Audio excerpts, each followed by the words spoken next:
Hi Aries, this is Jav. Welcome po sa ating channel. Gamitin ang reading na ito bilang gabayan lamang. Kung naka-resonate kayo, comment down. Kung hindi kayo naka-resonate, ibigay niyo po sa iba kasi general reading po ito. This is for you, Aries.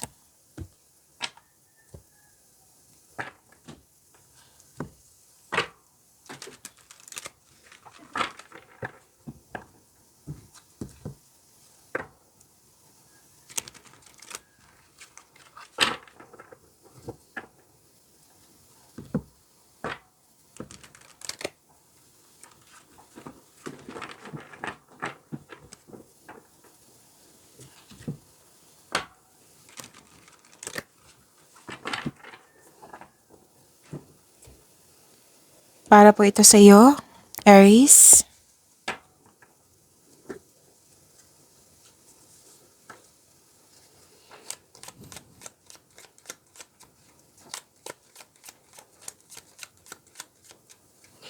Maraming salamat po sa inyong patuloy na suporta at maraming salamat din po sa mga hindi nag-skip ng ads. Sa mga hindi pa nag-subscribe, subscribe na po kayo at click bell notification para malaman nyo na may bago tayong video. Para sa mga gusto magpa-reading, comment po kayo ng personal reading. Again, comment kayo ng personal reading and check my reply sa comment section.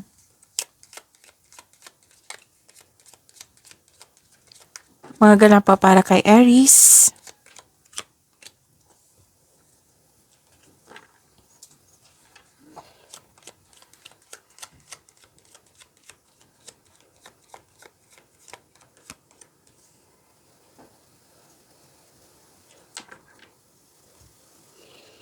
Aries, mas lumawak yung ambisyon nyo sa buhay. Nag-update kayo sa goal nyo sa buhay at bibigyan mo ito ng aksyon. Mag-ingat lang kayo sa kompetisyon, rivalry kasi may tuso mandaraya dito. Pwedeng may nagsinungaling ngayong araw na ito. Or pwede din nag-white lies kayo para sa ikakabuti ng lahat. Pwedeng may temptation, so ingat kayo sa temptation. Piliin nyo po yung inner peace. Pwedeng may tuto sa inyong ideas, plano, or desisyon. Or di kaya'y tungkol ito sa third party. So mag-ingat kayo sa mapaninlang na tao. So sino to, Miss Jav? Itanong niyo po sa inyong intuition para siguradong sigurado. Okay? Kung naguguluhan ka, naguguluhan ka dito na nabibigatan.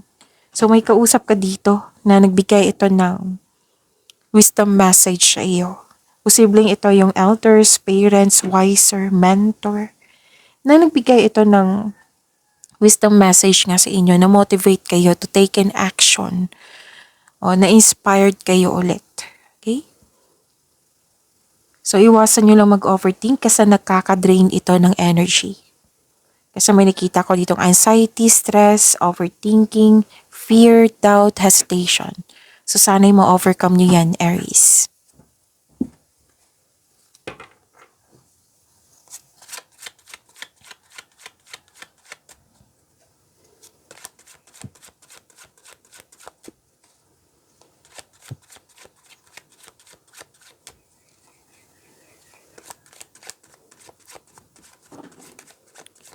Energy po ni Aries.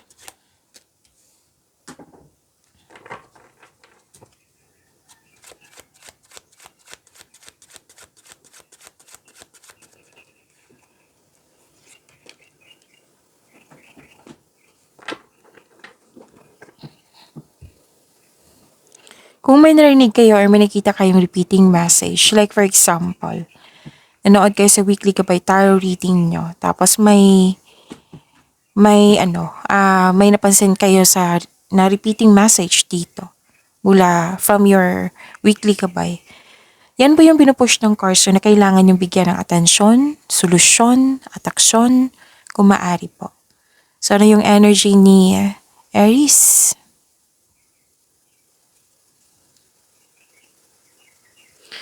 You're feeling trapped. Nagkaroon ng restriction. Pero bibigyan mo ito ng aksyon.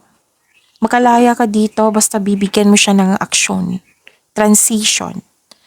Stuck ka sa sitwasyon, para kang nakatali sa isang bagay or sa isang tao at ikaw ay nahihirapan. Yung sabi dito na may stress, di ba? Oo, andito sa inyong tarot cards. So sabi ng card dito, lumaban po daw kayo. Nakaramdam ka ngayon na para kang nakakulong sa isang sitwasyon na hindi na ayon sa iyong landas. So alam mo na dapat palayain mo yung sarili mo. Ngunit hindi ka sigurado kung paano.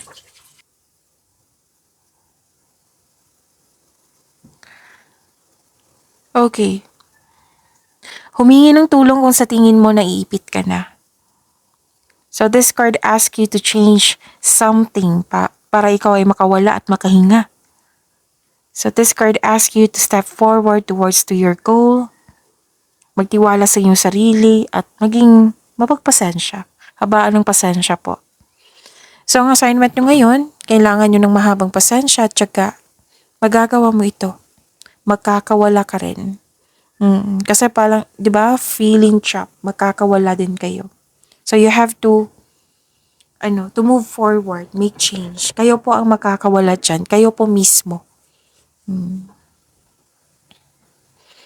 So kung nabibigatan na kayo, humingi kayo ng guide kay God para mapalaya mo ang sarili mo. Okay? May nakita kasi ako ditong parang pwedeng ayaw umalis sa comfort zone kahit may offer sa inyo sa pag-level up.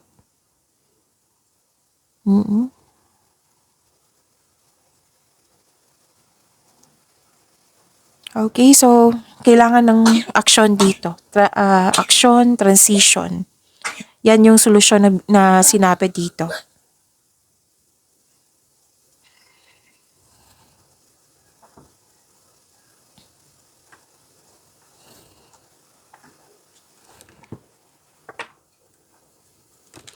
Dalawang card nagsabi dito na nagkaroon ng emotional energy. Yung emotional energy nyo nagkaroon ng stagnant. Pagod ka at nagmuni-muni po. Pagod ka at nagmuni-muni, malalim ang iniisip. Nire-restrict mo yung sarili mo, nagkaroon ng kawalang interes. Pwede din na, dalawang card kasi nagsabi dito, Aries, na may inoffer sa iyo na kailangan mong umalis sa comfort zone mo. Okay? Pwedeng may alok sa iyo na kailangan mong pag-isipan or kailangan may piliin. Natagalan ka sa pagpili kasi guarded ka. Kasi ayaw mo magkaroon ng failure. Ayaw mo nang masaktan. Kaya naging wiser kayo. Nag-iisip kayo ng mabuti para maiwasan yung pagkakamali dati. So itong sabi kanina sa oracle cards nyo na lumapit kayo sa wiser, mentor, elders, parents ba, yung mga may alam, okay, sa mga ginagawa nyo. Kasi magbibigay ito ng motivation sa iyo. So gawin nyo po kung pwede po.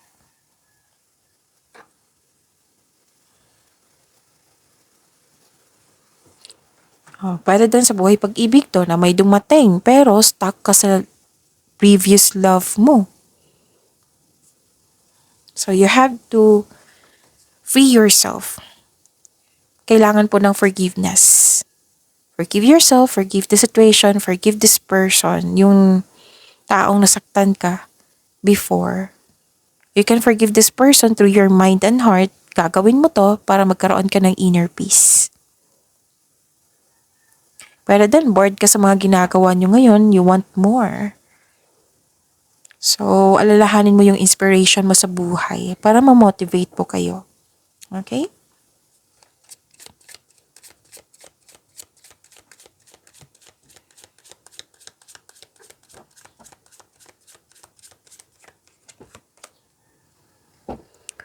So, this is your journey. Each step brings you closer to your true self.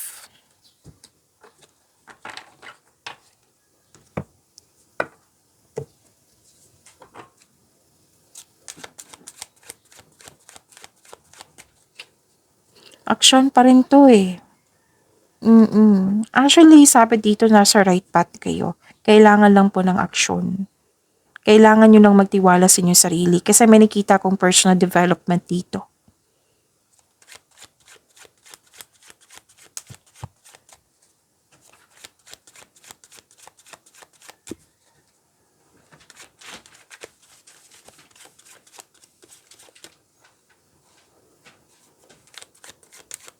Career and money po ni Aries.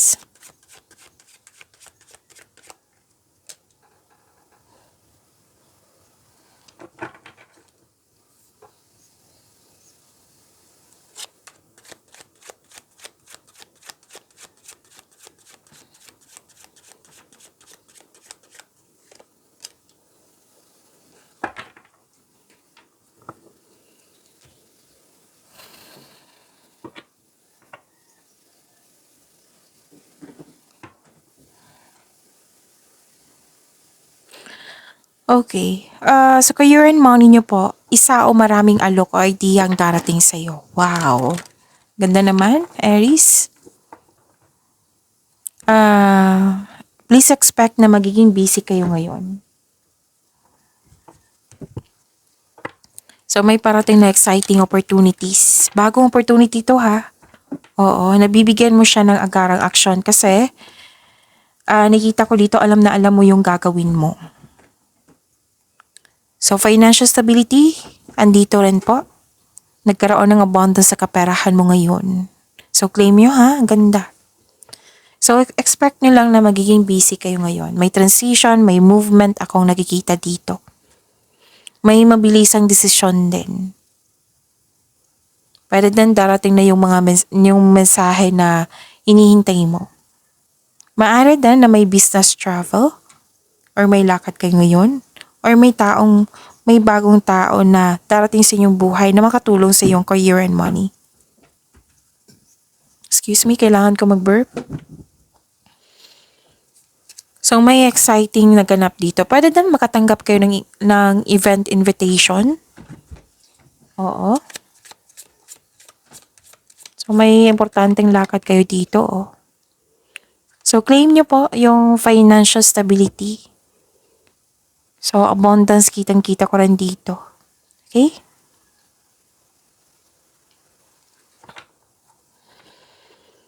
Malakas ang inyong intuition. Ilan sa inyo nagkaroon ng self-study for improvement? May malaking influence ang isang babae sa araw na ito. It might be this is you. It might be this is another person. May changes na mga ganap. Lumabas dito yung wisdom message. Sa dalawang card dito at dito rin. Diba? May nagbigay ng wisdom message sa iyo. Nang siyang dahilan na binigyan mo ng aksyon, na-inspire kayo, na-motivate kayo. Nagkaroon ng common sense, awareness. Makinig po daw kayo sa inyong intuition.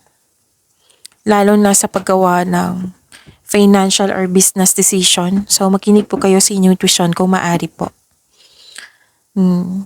So, kung naghahanap kayo ng solusyon sa inyong problema, sagot sa inyong mga katanungan, nasa iyo na po.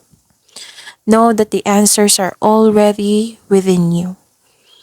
So, instead na umasa ka sa opinion ng ibang tao, magtiwala po kayo sa inyong sarili. Magtiwala kayo sa inyong talino. Trust yourself and follow your intuition kung maaari po.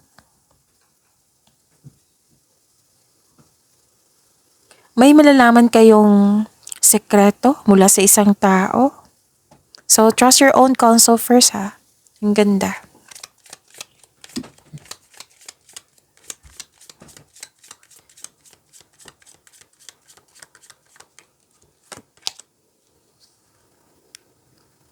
Oh, ang ganda. Ang sabi po dito, magtiwala po sa universe kasi may malaking plano po ang universe sa iyo. Trust that the universe has a bigger plan for you than you can imagine. Okay? Spend time din kayo sa nature para magkaroon ng healing, soothe your mind, and regroup. Kumbaga, meditate, grounding. Kasi magkakaroon to ng spiritual growth and personal development. So, ang ganda ng mensahe.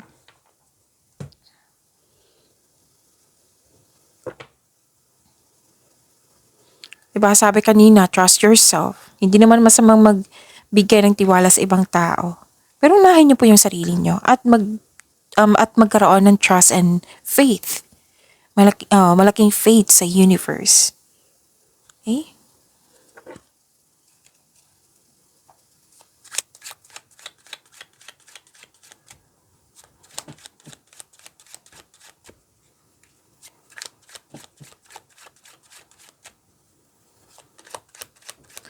Love life, self-love, partnership, and romance ni Aries.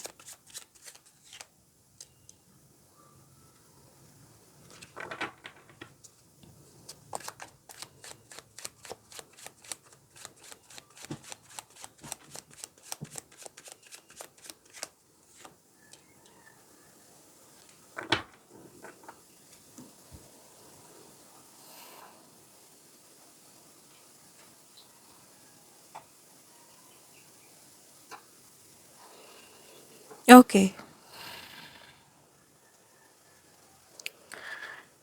Sa love life nyo, self-love partnership, may moderation, pagkakaisa, divine timing, serenity, katahimikan po, may magbibigay ng tulong.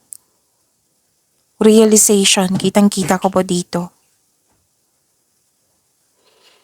If you are single, huwag pilitin na magbuo ng relasyon na hindi nakatatahanan sa iyo.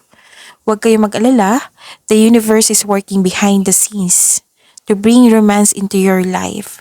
So magtiwala po, trust the divine timing, may tao talagang nakatadhana sa iyo. Sa mga relasyon sa buhay mag-asawa, may emotional intense na mangyayari, ang taas ng trust level nyo sa isa't isa. This may lead to the next level sa inyong relasyon. You're divinely guided, Aries. Maaring nagbigay ito ng signs sa pamagitan ng isang tao or kaibigan na maaring makatulong sa struggle mo ngayon. Kaya have patience as the universe goes to work to bring your desires into reality. Okay? Kailangan mo din ng mahabang pasensya, pagbalanse sa inyong emotion.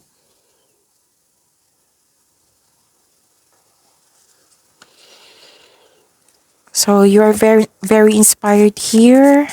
Nagkaroon ng initiation, nagkaroon ng new beginning. Okay.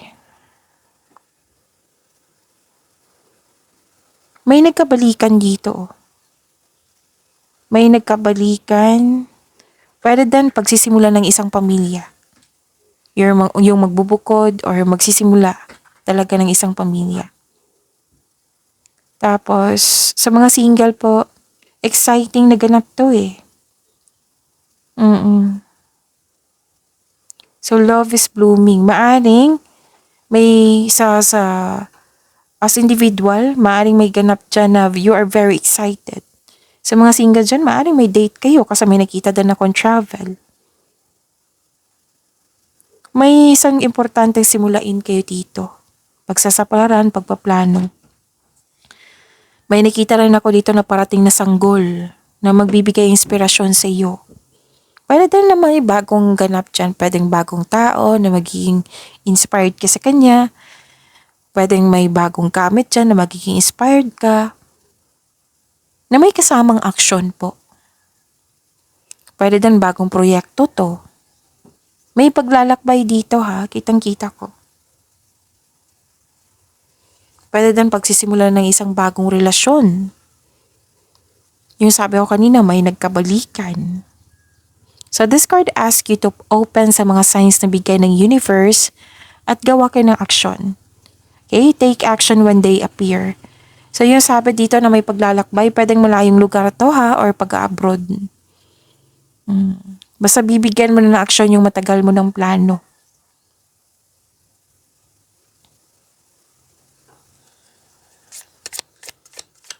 So, nag-clarify siya dito na may new journey din dito.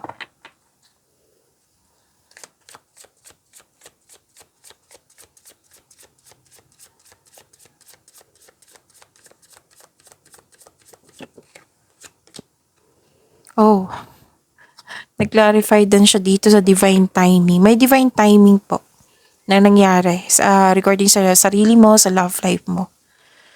So, yung nagro-rush, oo, lalo na sa mga single dito na kailangan may ganap. So, magtiwala po, trust and have faith sa universe. Magtiwala po, trust in divine timing. Love arrives when it's meant to be. When it's meant to. Love arrives when it's meant to. So, nag-clarify siya dito sa inyong tarot card. So, magtiwala po sa divine timing. Okay? So, wag magmadali kasi na may nakalaan sa iyo. Yun, pagyamanin niyo po yung blessings sa binigay sa inyo. Aries, see you tomorrow. Oo. Maraming salamat po.